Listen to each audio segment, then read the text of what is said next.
మంథని దగ్గర సుందిళ్ళని ఒక క్షేత్రం ఉంది. ఆ సుందిళ్ళ క్షేత్రం కూడా అంతే.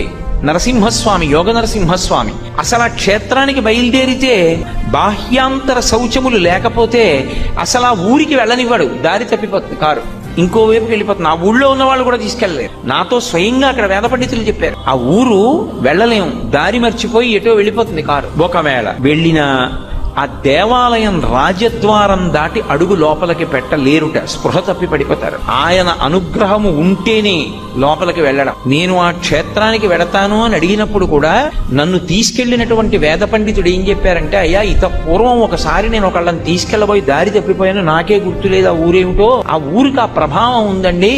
మిమ్మల్ని నరసింహస్వామి అనుగ్రహమించి దర్శనమివ్వాలనుకుంటే గుళ్ళోకి రాణిస్తారు, లేకపోతే రానివ్వడు. అర్చకుల్ని కూడా రానివ్వడు. అది విచిత్రం. అర్చకులు కూడా పడిపోతారు అక్కడ. శౌచం లేదనుకోండి లోపలికి రానివ్వడు.